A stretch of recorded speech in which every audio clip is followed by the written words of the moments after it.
get started with building out a template for VDI or a standalone VM, the first thing you're going to want to do is upload an ISO. So we're going to click on the storage pool and we're going to go to upload disks. Browse the file system here. I'm going to select the 2004 ISO and upload it to this. So this allows me to assign it to the VM as I'm going through the build procedure. If you've already got a template disk that you have from a different Hive Fabric installation, you can upload it this way as well. Or if you've got a disk from a different vendor, a VMDK or a VHD file, something like that, you can upload it here and then use our online convert image tool to convert it from those VMDK VHD format to a QCOW2 image, which is what the KVM hypervisor uses. All right, we'll close this and we'll begin building out our first template or our first virtual machine. So come here to the resource menu, add resources, and we'll click on template.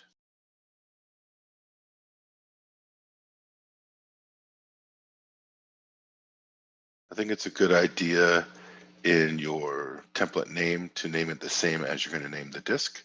So I'm going to copy this name. And I also like the template to be able to identify what version of Windows you've installed and if it's UEFI or BIOS. It helps stop questions at a later date. So we're going to install UEFI. We can enter a description here. So we'll just call this baseline Windows installation. We'll click on next. So we're going to add a new disk because we're building a new template. I'm going to paste in the name of my template. We'll start with 30 gig. We can always expand this at a different time. I am going to add the ISO that I uploaded. If there's only one ISO, it's going to select it for you already.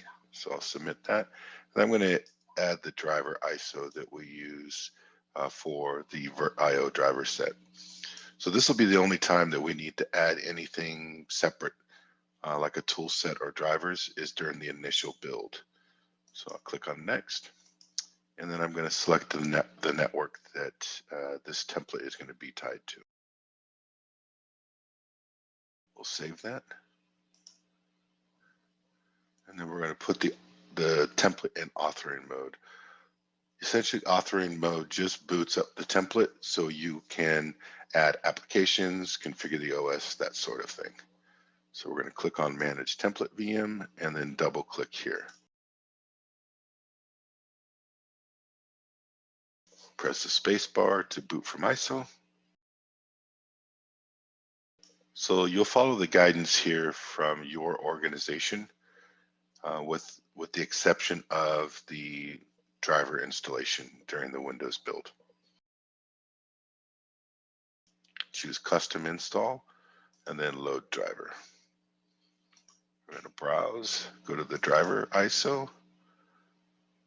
We're going to first install the disk ISO.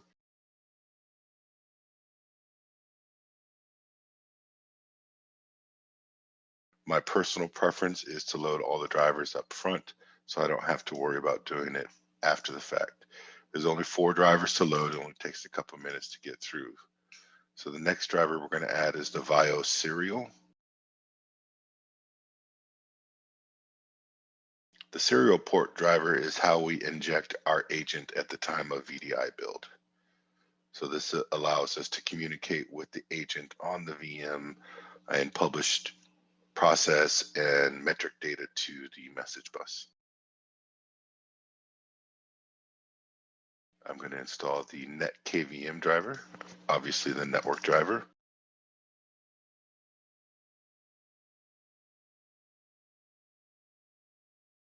And then lastly is going to be the memory balloon driver.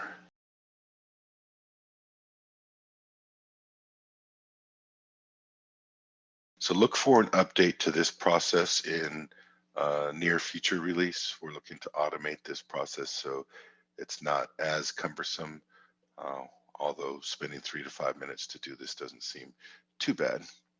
All right, so now we've got our disk, we've got all of our drivers. Now just follow the regular Windows build process outlined by your organization to get through the remainder of this. I'll go through this using the basic steps that we typically do, but again, reference your organization's guidelines on installing Windows.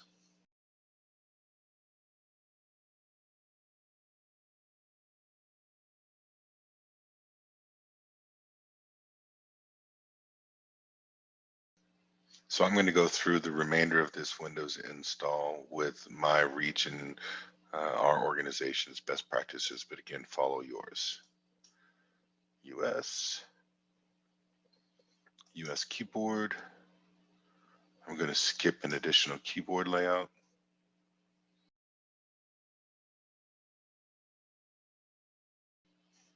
So here you're going to select domain join instead. The basis of VDI obviously is going to be to join domains. So we're going to choose join domain. This creates a local administrator account. So by default, Windows will disable the default administrator. This is a new administrator account.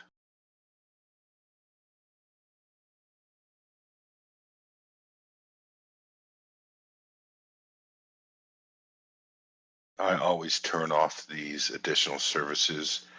For VDI, any extraneous service that is running obviously takes away from CPU and RAM resources. So I typically disable or turn all of these off.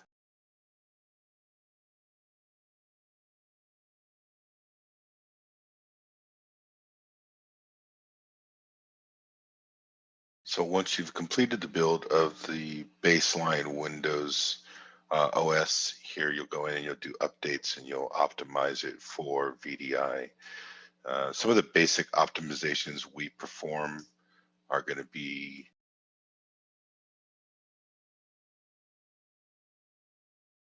one is to enable remote desktop. As you all know or may not know, we use RDP for remote access. For stateless VDI especially, we disable the page file. It doesn't do anything to save data, as in stateless VDI, the VDI desktop is destroyed at log off, shut down, power off, that sort of thing. So there really is no need to have a paging file created. It just takes up additional resources.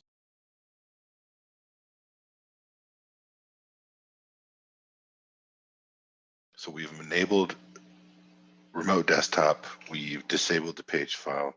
Next thing we do is modify the power and sleep settings.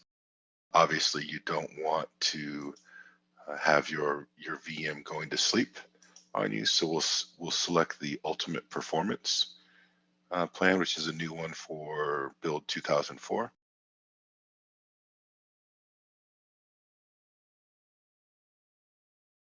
Oops. Let's go back to that. Close this out. So once you've made these basic optimizations, go ahead and run your Windows update, as you won't be receiving updates when you're in a VDI. Best practice dictates that you'll update the template and roll out new templates. So once you've done the OS build and add in any kind of applications that you want, just go to the Windows key and shut it down.